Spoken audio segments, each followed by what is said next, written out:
हर खबर पर होगी आपकी पकड़। डाउनलोड कीजिए एबीपी लाइव ऐप। फिलहाल दो तस्वीरें हम आपको दिखा रहे हैं, ये देखनी बहुत जरूरी है। एक तरफ मंदिर और चर्च अपने आप स्वतः उन्होंने बंद कर लिया ताकि किसी तरह का आपस में मेल मिलाप ना हो और किसी तरीके से संक्रमित लोगों एक दूसरे के प्रभाव में ना आए। दूसरी तरफ मस्जिदें अभी भी चल रही हैं, हालांकि भीड़ कम हुई है पर मस्जिदों में स्वतः उसको बंद नहीं किया गया है, वहां पर लोग बड़ी संख्या में आ रहे हैं। इसको आप किस तरीके से देखते हैं? मंदिरों में एक्शन लिया जा रहा है, मस्जिदें शायद चालू हैं। देखिए, मैं सभी मुस्लिम भाइयों से हाथ जोड़ के एक प्रार्थना करना चाहूंगा। खुदा, जिसको भगवान कहते हैं, अल्लाह कहते हैं, जो भी आप नाम दीजिए, वो सृष्टि के जर्रे जर्रे में है, वो मस्जिद के अंदर ही नहीं रहता है। तो आप जहां भी हैं वहीं से अपनी नमाज पढ़िए, वो आपका खुदा कबूल कर लेगा। और भाई, यदि खुदा केवल मस्जिद में रहता है तो ऐसा तो हो नहीं सकता है, ये असंभव बात है। दूसरी बात, आपने अभियान चलाया हुआ एबीपी ने, भीड़ भगाओ, भीड़ हटाओ, कोरोना मिटाओ जी।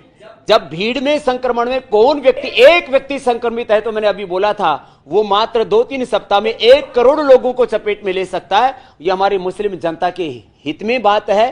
ये किसी भी प्रकार से कोई मजहबी बात नहीं है कि भाई ये तर्क दिया जा रहा है, नहीं है। ये अपने ऊपर आपको नियंत्रण रखना पड़ेगा। इसी को मोदी जी ने कहा कि संयम और संकल्प, यही तर्क दिया जा रहा है हमारा। आप जैसा आपने बताया, एबीपी न्यूज का एक कैंपेन भी है कि भीड़ हटाओ, कोरोना से बचो। मैं आपसे ये जानना चाह रहा था स्वामी जी, कुछ लोग ये तर्क दे रहे हैं मुस्लिम समाज के कि उनको घर के, मतलब मर्दों को घर के बाहर आकर ही नमाज पढ़नी है, उनके धर्म में ऐसा लिखा है, उनके कुरान में ऐसा लिखा है। इस तरह के तर्क सामने आ रहे हैं। जब जर्रे जर्रे में खुदा है, भगवान है, फिर ऐसी बात करके क्या वो पूरी की पूरी कम्युनिटी को डेंजर में नहीं डाल रहे हैं, पूरे देश को, पूरे समाज को? देखिए, जो लोग ऐसी भ्रांति फैला रहे हैं मुस्लिम समाज के, मुझे लगता है वो बेपढ़े लिखे लोग हैं, वो उस समाज के दुश्मन लोग हैं, और वो एक तरह से ऐसे बेवकूफ लोगों की जो सलाह मानने वाले लोग होंगे, वो भी एक तरह से अपने आप को खतरे में डालेंगे। अभी चाइना के अंदर एक भी मस्जिद में 5 भी व्यक्तियों को इकट्ठा होने की अनुमति नहीं थी। पूरे यूरोप के अंदर सभी मस्जिदों में कहीं पर कोई इकट्ठा नहीं हो सकते। हिंदुस्तान में आपको मजहबी आजादी है, लेकिन मजहबी आजादी के नाम पर आप अपने आप को बर्बादी की तरफ मत धकेलिए। तो आपको कोई ये मना नहीं कर रहा ना। यदि कोई ये कहता कि आपको नमाज नहीं पढ़नी तो ये गलत होता।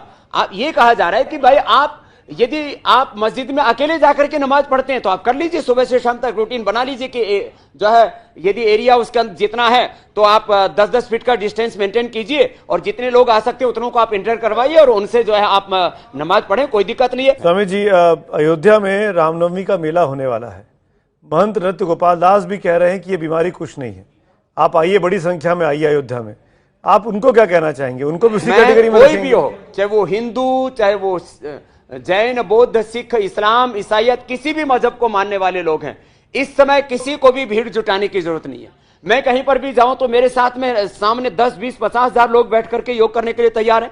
मैंने अपने आप को सैनिटाइज किया है। ये मैंने कहा, एक व्यक्ति विद इन 2-3 वीक्स, इसलिए अब तीसरी स्टेज से भारत गुजर रहा है। ये 200-250 लोग हिंदुस्तान के 135 करोड़ लोगों को संक्रमित कर सकते हैं यदि ध्यान नहीं दिया तो। और हालात क्या होगी? ना उतने हिंदुस्तान में नर्सेज हैं, ना डॉक्टर हैं, ना हॉस्पिटल्स हैं, ना उतने वेंटिलेटर्स हैं जिनको लगा करके उनको यदि कोई क्रोनिक अटैक होता है तो जो है, कोई पैनिक होता है तो उनको बचाया जा सके। ये बड़ा मजाक ना बनाए किसी चीज को। अभी आप देख लें इटली की क्या हालत हो रखी है वहां। अभी जिनकी 70-80 साल की उम्र है, तस्वीर देखिए स्वामी जी, स्क्रीन पे तस्वीर देखिए। एक तरफ शाहीन बाग में लोग इकट्ठा हैं, वो हटने को तैयार नहीं है। रीवा में, मध्य प्रदेश में, लोग बाग हट गए, जहां वो प्रोटेस्ट कर रहे थे, उन्होंने इस बात को समझा और अपना प्रोटेस्ट खत्म कर लिया। इसको आप कैसे देखते हैं? शाहीन बाग वालों से भी मैं कहूंगा कि थोड़ा तो शालीनता का परिचय दीजिए, और यदि फिर ये नहीं मानते तो मैंने कहा ना कि फिर वो कहें कि हमें कोई संक्रमण नहीं हो सकता, तो कोरोना से संक्रमित एक आधा व्यक्ति वहां पर छोड़ दीजिए, उनको आप पता लग जाएगा कि होता क्या है सच। नहीं, पर स्वामी जी, खतरा तो इस बात का है कि 1 से 2, 2 से 50 हो जाएगा। अभी शाहीन बाग के अगर एक को छोड़ा, वो 50 लोग न जाने कितनों के साथ मिक्सअप होंगे। इनको ये कह रहा हूं कि जो लोग ये कह रहे हैं कि हमको ये संक्रमण होगा ही नहीं। हाँ। कुछ लोगों में ऐसी गलत फहमियां हैं कि हम तो बड़े ताकतवर हैं। मैं आपसे कहता हूं, छाती ठोक करके, ताल ठोक करके, गारंटी के साथ, कि मुझ पर यदि कोरोना का अटैक भी हुआ तो मैं अपने आप को प्रोटेक्ट कर लूंगा, मेरी इम्यूनिटी आई है, ना मुझे बीपी है, ना मुझे शुगर है, ना हार्ट की प्रॉब्लम है, ना मेरा रेस्पिरेटरी सिस्टम की प्रॉब्लम है, मैं मेडिकली 100% फिट हूं, मैं कोरोना होने के बाद भी उससे जीत जाऊंगा। और लाखों लोगों ने उससे कोरोना से बीमार होने के बाद भी, उससे पीड़ित होने के बाद मुक्ति पाई है। लेकिन ये जोखिम मोल लेना ये समझदारी का काम नहीं, उसको समाज सोसाइटी के अंदर फैलाना ये ठीक काम नहीं है। ये एक सामाजिक अपराध है। This is a social crime. बड़ी बात कर रहे हैं स्वामी जी आप, इसको मैं अंडरलाइन करना चाहूंगा कि स्वामी जी इस ओर इशारा कर रहे हैं, वो समझने की जरूरत है कि आपको समाज में कनिका कपूर नहीं बनना है, बीमारी छुपाकर सबके बीच में नहीं जाना है, आपको सोनम कपूर बनना है। ये देखिए तस्वीर, सोनम कपूर अपने पति के साथ फिल्म एक्ट्रेस हैं, विदेश से लौटती हैं, अपने आप को आइसोलेट कर लेती हैं और बताती है कि मैं विदेश से लौटी हूं, कहीं मुझे हो ना जाए, मेरी वजह से किसी और को ना हो जाए। हालांकि वो भी पॉजिटिव नहीं पाए कहीं, लेकिन समझदारी दिखाते हुए अपने आप को समाज से उन्होंने अलग कर लिया, सोशल डिस्टेंसिंग मेंटेन की। इसीलिए आज की तारीख में सोनम कपूर जो है वो बहुत बड़ी ब्रांड एम्बेसडर हो सकती है, स्वच्छता की, साफ सफाई की, सेल्फ आइसोलेशन की। और कनिका कपूर इस पूरी कहानी की वो शख्स है जिनकी वजह से पूरा उत्तर प्रदेश, पूरा हिंदुस्तान इस वक्त परेशान है। देखो सुमित भाई, इसलिए मैंने कहा यह एक सामाजिक अपराध है। यदि जो मस्जिदों में अभी भी यदि भीड़ कम नहीं करते हैं तो एक धार्मिक अपराध है।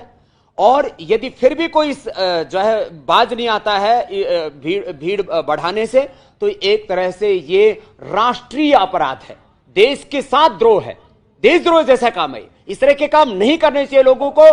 पूरी तरह से जो मोदी जी ने कहा है इनमें उनका कोई स्वार्थ नहीं है, कोई किसी मुद्दों से ध्यान भटकाने वाली बात नहीं है। अरे मुद्दे सारे जिंदा रहेंगे जब हम जिंदा रहेंगे, देश जिंदा रहेगा, तब काला धन, भ्रष्टाचार, महंगाई, बेरोजगारी, सारे मुद्दों की बात मैं भी करूंगा, आप भी कीजिए। लेकिन पहले बचेंगे, हम जिंदा रहेंगे तो ही तो मुद्दे जिंदा रहेंगे। ये सब बकवास बातें, इस समय किसी भी प्रकार की कोई राजनीतिक बातें नहीं करनी चाहिए। इस माहौल में ये सोचें कि कोरोना से हम कैसे लड़ेंगे। मैंने माना कि देश में बहुत ताकत है, एक इंसान में भी बहुत ज्ञान, बहुत ताकत है, लेकिन वो इंसान अपने आप अपने ज्ञान से का इस्तेमाल करे, वो अपनी ताकत को बढ़ाए और कोरोना से लड़े। तो हम कोरोना से लड़ सकते हैं, लेकिन वही बात है, संयम, संकल्प, सावधानी और साधना के साथ हमें लड़ना पड़ेगा। ये फिजूल की जो इस समय बातें कर रहे हैं उससे कुछ बात नहीं बनेगी। इसलिए मैंने कहा पहले तो ये 5 प्राणायाम करो भाई, थोड़ा सूर्य नमस्कार करो, थोड़ा 5 जड़ी बूटियां जो मैं बताता हूं, गिलोय, तुलसी, अदरक, हल्दी, काली मिर्च, इसका काढ़ा बना करके पियो। अपने आप संक्रमण से बचो, अपने परिवार की जो इम्यूनिटी को बढ़ाओ और इससे लड़ने की ताकत अपने भीतर बढ़ाओ। एबीपी न्यूज आपको रखे आगे। न्यूज चैनल इतिहास की सबसे बड़ी सीरीज प्रधानमंत्री सीरीज 2 शनिवार रात 10 बजे।